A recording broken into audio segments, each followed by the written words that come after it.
In part two of my conversation with financial expert Ericka Young, we talk about financial planning before and after you leave your job. When people decide to walk away from a job, with this, my silence is not for sale, we're obviously talking about, workplace bullying, workplace abuse.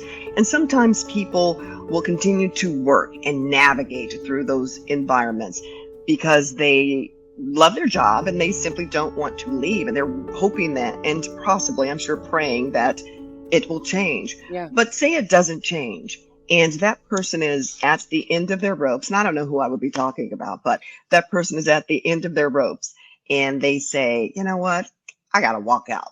But there's no plan necessarily in place because it just happened. That truly is an emergency.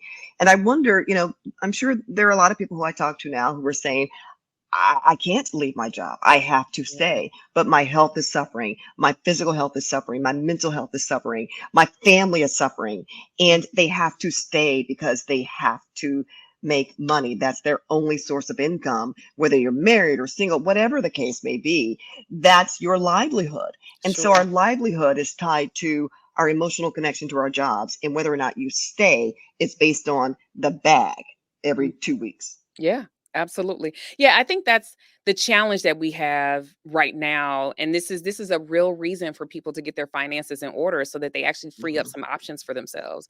Yeah. I mean, this is the time where it's really important for people to make decisions for their future, but also for, like you say, for their health. And so it's not, this is why it would make a whole lot of sense to transform the way that you're looking at money and the way that you're spending money so that you can shrink those expenses for a season, create that peace out fund. You know what I I like mean? that. Because Deuces. My deuces fun. that's right. I'm out. Because I mean, if that's what's really happening. The other thing though, honestly, I really believe for most people, there might be some things that we can shift. And Okay. sometimes it is moving to a city that is a little less expensive, downgrading on the home, those kinds of things. Let's make some, Mm-hmm. if it's that important, then Mm-hmm. there may be some bigger choices to make. Selling a vehicle, just looking at what you currently have differently, and then Yeah. leaving and maybe taking on a job that takes up, $1,000 or $2,000 a month, which is the difference for peace of mind, right? Mm-hmm. In a season, right? And so I think the other part of this is that, we're staying because we feel like we have to, but what if we looked at our money and found other Mm-hmm. options? I have seen clients who have, taken in somebody and rented a room, right? So they thought outside the box. All right, I've got this big old house and I can, rent this to a family member or a friend for a season. And they do that. And that has made a huge difference. They have sold vehicles. Mm. Some of them have downgraded their home for a season because they have equity and they're like, all right, you know what? I can go get this condo over here and then I will not have these other expenses. And then Yeah. it changes the way they look at things. The most of the time, what I find is people find freedom when they're getting out of debt so that they can go start a business. And that's exactly what I did. I didn't Yes. hate my job. I'm not going to say that I hated my job when I worked in corporate America, but I was stressed out. I had two little kids Mm. Mm-hmm. and I was working a lot and it was, intellectually demanding, Mm-hmm. and I wanted to be more flexible with my family, and so that, when we got out of debt, I didn't stay to do all the other things. I said, I really want to do this business. And so it afforded me that Yes. freedom to do that. And Mm-hmm. of course, we had to change our budget because that was, a good half at least Yes. of our Mm-hmm. income, right? And so, and Mm-hmm. then until I could grow the business. But these are choices that you make. And I talk with people all the time who are like, you know what, I just want to be a freelancer. And they do this on the side for a season. And Until it so becomes a full-time gig. exactly, exactly. Yeah. I did it on the side for 6 months and then I left corporate. It took a little over a year in addition to that to really make some decent money. But the thing is that sometimes you can make those sacrifices for a year or two to get you where you want to be and Yeah. and create the life that you really want to live. Mhm. Mhm. What do you say to people who are thinking about peace out? And again, we talked about you may not have been saving that 6 months. You don't have that 6 month Yeah. fund that's sitting there waiting for you to be like, okay, yeah, I could walk away. I've got some money. Mhm. I can take care of myself for the next 6 months. I'm good. Right. But they're really not good, Mhm. or they don't want to take that second job, or they don't want to do anything that Mhm. requires, I don't know, in their minds, they're thinking, oh, I'm going backwards. I've worked so hard. I deserve this. I've done, Mhm. you know what I'm saying. All of that comes into play that Yeah. prevents people from making that move because they are stuck with where they are and or stuck with where they thought they should be going. Oh, yeah. And they're like, I don't want to give that up. I don't want to give it up. What are people going to think? They're worried about what everybody else thinks about them. Mhm. And again, in full transparency, we moved. I mean, I was like, we got to go. One, I needed to be out of Indianapolis, although Mhm. I'm still back, but I needed in that moment, we needed to have another we needed to have a fresh environment, a change Yeah. of scenery. I needed to be in a place that brought me joy, where I can There you go go. to the beach and walk and have, meditate, all of that. I needed that for my own personal peace of mind, Sure. but we had to make some changes. And a lot Mhm. of times people will be like, well, what happened? You're like, life is life. And guess what? We're happy. That's all that That's right. matters. That's what That's all that matters. matters. But a lot of Mhm. people can't get there because Yeah. they're so tied into, well, what they've done and what they've accomplished and what are people going to think, and they get Yeah. stuck. So then they stay stuck in the place that doesn't serve them anymore. Let's talk about it. So here's the deal. When Let's we're go. Let's go. Let's go. when we're caught up in other people's, vision or view of Who they ourselves, think you are. Hmm. that's a problem, right? That our Hmm. identity cannot be in what somebody else thinks of us. The other thing though is I would actually challenge if you really want it bad enough. So the question you have to Mm. ask yourself, how bad do you want Yeah. whatever that freedom looks like to you? So if the freedom is from this particular organization or this job or this particular work that you are doing, Hmm. how bad do you want it? What are you Yeah. willing? So I love to ask this question. If you aren't willing to do A, B, and C, these are the things that we've discussed. What are you Hmm. willing to do? And let's talk about what Mm. that looks like, right? So some people have been willing to go get a second job to make it work or start the business on the side. Some people have been willing to say, you know what, I don't need this vehicle. Let's, get rid of that and free up this $500. Some people are willing to actually make the move. Some people are willing to go through some type of an educational process to change their career Mm. path. So Yeah. I want to know two things. How bad do you want the change, That's whatever that good. is? Yes. Hmm. And what are you willing to do? And these Mm. questions are completely independent of someone else's identity of you. And if we're caught up in somebody else's identity, it's going to be hard for you to answer those questions because you might Hmm. not be willing to do much because you're concerned about what people think of you, or you might not want it bad enough to sacrifice Mm. something on something else or to do Yeah. something that requires some sacrifice. Hmm. Hmm. When you're caught up in what other people think of you. So I think, and it's tough. It's not easy. It isn't Yeah. easy. But I think when you and sometimes it requires people to journal and sit with that. They might not have an answer right there on the spot when I ask it or when it is Hmm. asked of them. But when you understand that it requires something of you. So what are you willing to do? Hmm. And then how bad do you want it? And I actually had this conversation in reverse. Mm. I had this conversation with my husband. I said, I realized that I want this bad enough to forego these other 2 things that we've been talking about, and it didn't occur I to love me. it.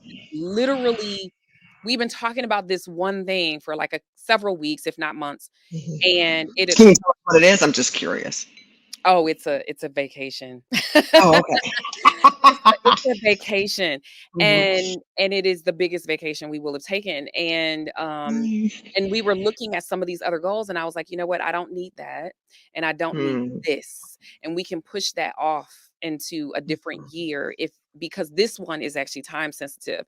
And so I realized that I wanted it bad enough to say no to something else, and I Mhm. didn't know that until I really thought about how bad do I want it, you know? Wow. Wow. So you had to really sit in yourself, if you will, sit in your feelings and be Yeah. honest about how bad do I want this? I say I want this, but I'm not doing what I need to do to get there. Yeah. So Yeah. I gotta kind of refamiliarize myself with what are my real needs and what are my real Yeah. desires and what do I really want and And how and bad do I want it? and we have our no matter what. So we have our things that we aren't Mhm. going to sacrifice no matter what, right?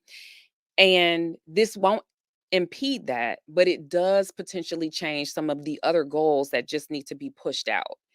And Absolutely. so you when you know what your money situation is, you can make Mhm. choices. You can look at the return on those investments. You Mhm. can you Right. can you can challenge yourself to say, is it worth this spend or this time or this energy or Mhm. not reaching this goal?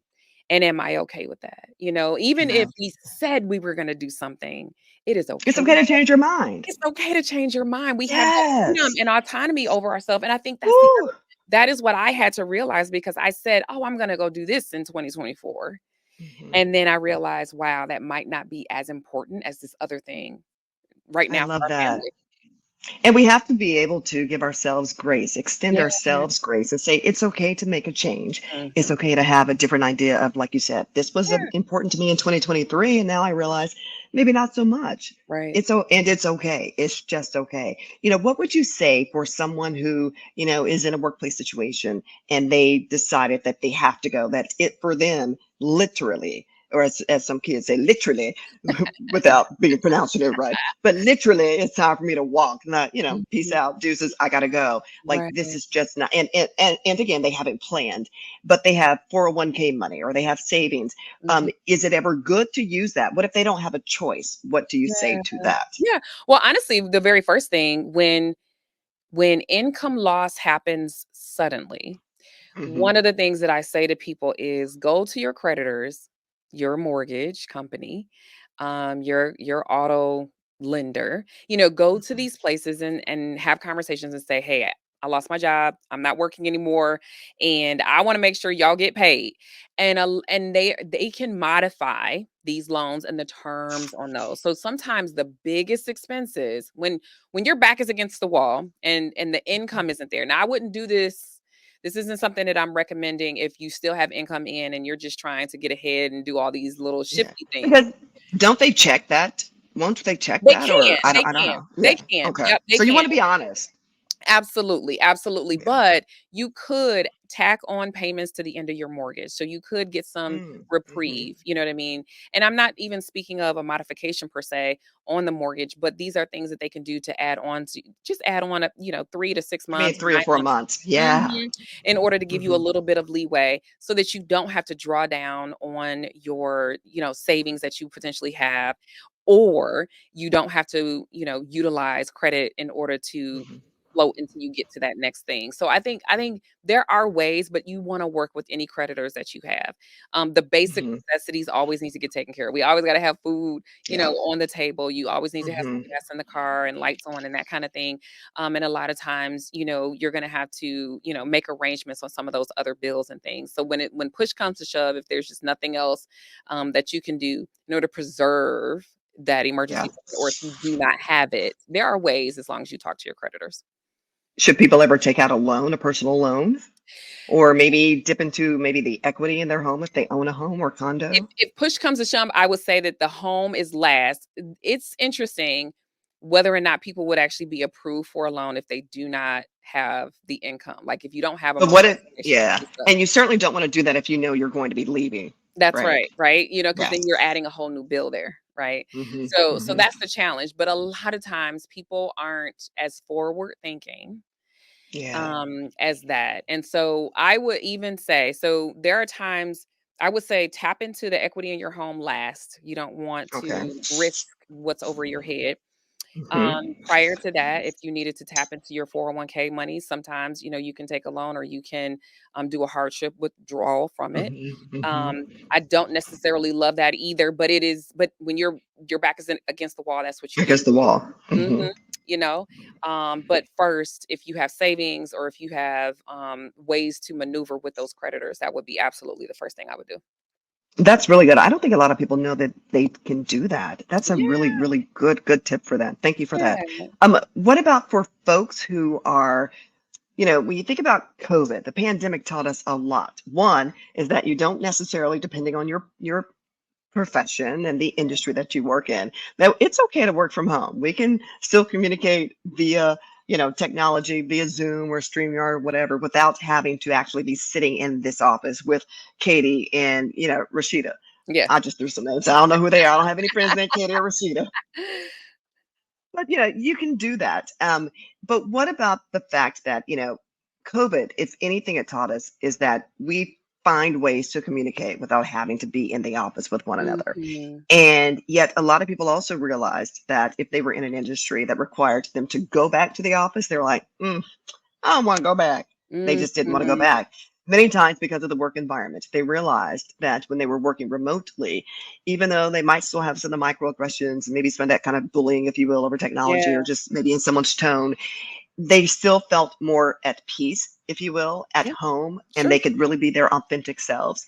And what would you consider to be one of the burgeoning industries that if someone is looking to walk away, that they can do what do we call it earlier? Kind of like the little, I don't like saying the word hustle, but like the little side hustle, that side job. What industry is burgeoning that allows them to still be at home and to still work from home and to still make money and perhaps go into another area or industry that they never thought of Yeah. before because they were so tied to that corporate job? Yeah.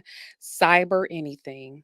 What? Okay. Cyber Okay. security, cyber I Okay. mean, you know what I mean? Like, when if we're talking virtual, that is hands down, you get to do that from home, period. Mhm, Part I mean, mhm. and it's never going away Yeah. because we are so internet driven on, Everything is. our phones, Mhm, anything having to do with the cyber verse, mhm. but cybersecurity, I would say, in particular. Cybersecurity. Mhm, Okay. they are also that is a field and industry where underrepresented groups are definitely needed. Nice. And there are actually more and more organizations where you can learn about the ins and outs of it from home, Mhm. in an effort to, it doesn't require necessarily a degree, but you can go and learn all of the technology and the back end, and there's just lots of education that is available out there for you to go down that path without I having to love get it. 4-year, education. And Mhm. so, cyber anything is what I would say. But the other thing is any Fantastic. support systems around small businesses. So, I love it.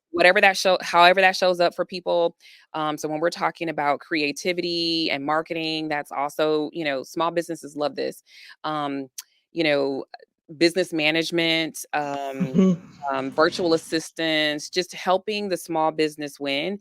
And Yeah. and more small businesses are willing to pay money for, project work, or to have someone for a few hours a week working on and in their business with them, Mhm. because small businesses are definitely on the rise. So if we're looking for corporate behind the scenes, I'm going to say cyber. If we're looking for a small business, supporting them in any way is I love it. definitely, people are hiring. They are absolutely hiring. I'm hiring. Oh, you got something for me? I love it. Yes. I love it. What about, I hear a lot. I've seen people like on the internet, everything right now is all about this phone. I tell my son all the time, he thinks that we've always had this. I'm like, honey bunny, this is like relatively new. Like mom and dad did not grow up with a cell phone. We have the old phone with the long cord Yes, that went from one room to the other room to the other room. Like that's what we had. And that's so right. this is new, right? But everything that we do, I mean, this is really a computer now. Everything It that we is. need to do is on our phone. Yep. What do you say for those people who, need to leave the workplace? They're looking for someplace else because of, for whatever reason, whether it's the workplace bullying or, disparate treatment or whatever it is, but they're ready to start getting their plan in action. Mhm. And they are thinking to themselves, well, maybe I can go into STEM. They're on their phones and they're seeing Sure. on TikTok and maybe on Instagram, and all these people are talking about, I did this and I'm selling these digital products and I'm involved in, e-commerce. I keep reading that e-commerce is going to be this huge, it's like 24, $25 billion industry. I think in 2024 alone. What about those kinds of industries? What do you think about that? Maybe even for someone who is in their 40s or 50s who decided to, Yeah. to leave a little later in life. They're like, well, but I don't want to go back to school. I don't want to do all of that. I don't want Mhm. to study, but I need to maybe take a course so that I become proficient in maybe e-commerce or what have you. Yeah. What Yeah. about those areas? I think there's always opportunity. The question is, what do you believe you can do? I have people really think about their skill sets and figure out where their skill sets are best utilized in today's market. Mm, Today's market is going to be different in 10 years. Now, hmm I think that when you know your skill set, though, you can apply those skills to whatever is happening today. And absolutely, I mean, people are buying and spending money. They're buying things all the time, spending money all the time. E-commerce hmm is here and it's large and in charge. And so I think a lot of people just need to figure out how their skill set aligns, Yes. and then what it is that they can also themselves bring to market. For many years, one of the things that I did, and this is what helped me stay creative about what it is that I could continue to do in business and keep my mind abreast of what's happening.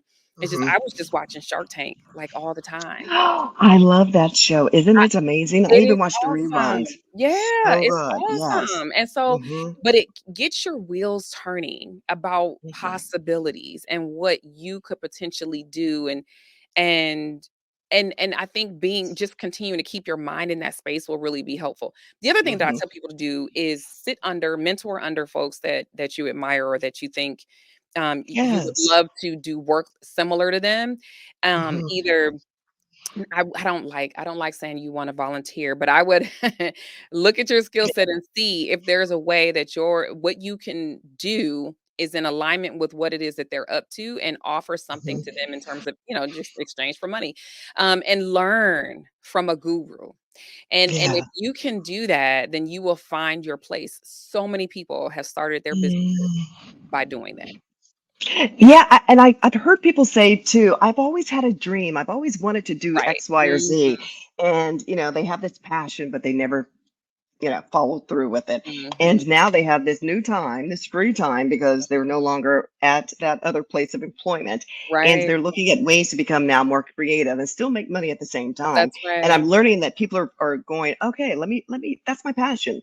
That's what I really like to do. That's Let right. me take a stab at, maybe turning this into a business. And Etsy, everybody, it seems like, Oh, they're selling yeah. things on Etsy or, whether Absolutely. they have their TikTok account or Instagram. I mean, there are just so many more unconventional ways that are now becoming more conventional in Yes. terms of doing business with one another. And so I think it really is about just people sitting down and thinking about what do I really love to do? Because Yeah. you certainly don't want to do something that you don't like because then it becomes a job. And at this Mhm. stage in our lives, I believe, and any stage, do what you really love, do what That's brings you joy, right. That's and right. the money will follow. And I would say too, give yourself the freedom to tinker with stuff. You know what I mean? Like, Yeah. don't put Yes. so much pressure on this one idea and you think this is the end all. This is it. This is the Mhm. holy grail. It's going to work out.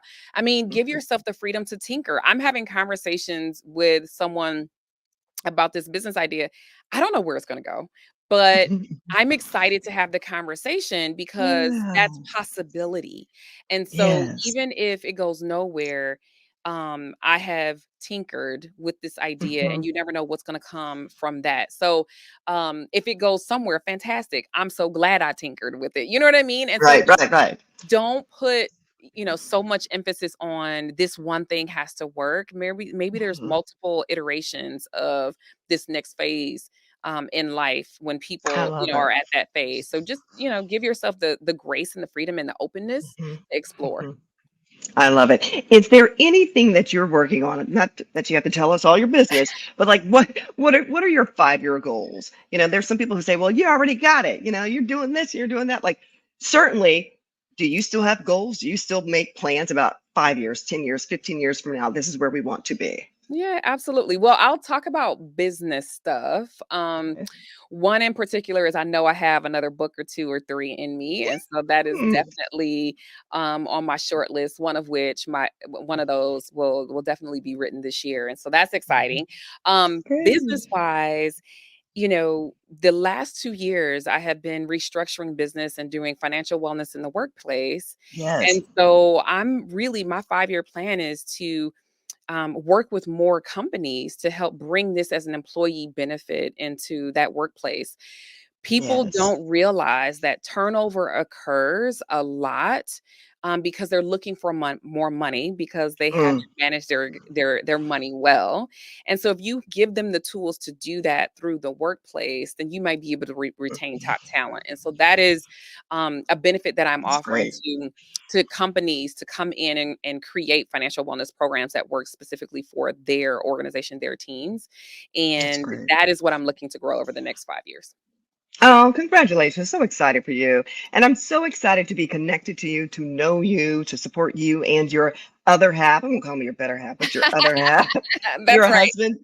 Just briefly tell people like, you're one of two. You and your husband, you all have Yes. this business together. Talk about your business a little bit more. Yes, yes. So, well, first of all, we are co-hosts of the podcast For Better and Worth. We Yes. believe that you don't have to sacrifice your relationship while you build your net worth. So, Mhm. the old adage says, for better or worse is how we will enter this Right. relationship, and we believe that it can be for better and worth, And and as you grow amen. your net worth. And so so that's our podcast, and that's our joint venture together. And so yes, he and I have been married for 25 years, I love and it. Chris is my main squeeze, and but we also support one another. And I just think that it's, through all of the ups and downs of life, I mean, it's just good to have a partner that gets you. And Yeah, so I love it. that is huge for us. And then on the corporate, just the work that I do on a daily basis is all about financial wellness training coaches, as well as delivering financial wellness programs. I love it. The end of the show always ends with me telling people that, because of course we're talking about workplace abuse and all, and whether it's about that or any issue in life, people really just want to be heard. They want to Yeah. be seen and they want to be heard. And they Mhm. want people to know that what they say, how they feel, they want people to believe their story. And Sure. I believe, and I always say that everyone has the right, not the privilege, but everyone has the birthright. This is the birthright. We have the right to thrive in life. How Yeah. do you thrive in life? Oh, I love it. Okay, so thriving for me is just making sure that I have really wonderful connections with our daughters. Our I core love it. four is what I call it. Just making sure Ah, that you're good. mhm, Um, but one of my thriving ways is travel. mhm. Oh my gosh, I just love seeing the Mm, world. So I that is what I'm currently doing, moving some stuff out the way so I can make this thing a priority this year. And so I love it. yeah, how I thrive is when I can make sure that I can get around and see God's creation. Oh my gosh, I love it. So, like, where do you want to go? Like, what's on your bucket list? What you got? I want to see if we got the same thing. The biggest I'm one is curious. Africa right now. Girl, can I just say you gotta go? You have to go. Archie and I went to Kenya about 10 years ago Oh, with one of my former producers, Deshong Perry Smitherman. I And know yes, the yes. And let me tell you, that was the most Mhm. transformative trip ever in our lives. Like Yeah, nothing has been able to top that. I It love it. was a connection to us as a people, because I Yeah, say that we are literally the global majority, people of color. We are the global majority and not we the are. so-called minority. But it was a connection to people and to the food and to the environment. Just oh my gosh, I had no idea that so much tea was grown in Africa. Like it literally was a walking history lesson every single I day. And love we have it. pictures of our time in Africa and we loved it. Love it. And we cannot wait to go back. Go, girl. All I gotta say is go. See, you know what? You're gonna make this decision easier. But I feel like there's just all of these people who are just planting these seeds. But yeah, that's the Yes. biggest bucket list right now. Oh my gosh, you will have an amazing time. I love it. Well, thank you so much. I have a feeling that there will be a lot of people who will be transformed by this conversation, and we thank you so much for appearing. I know you're going to come back if you will have us. We would Let's love to have go. you be kind of like our resident financial guru because people need to hear these tips. And Mhm. life changes all the time, and Absolutely. financials as it relates to the world economy and the national economy. It changes all the time. So we need someone like you who has sage advice, sound advice, and we appreciate you so very much for being part of this podcast. Thank you so much. much for having me. It's a pleasure.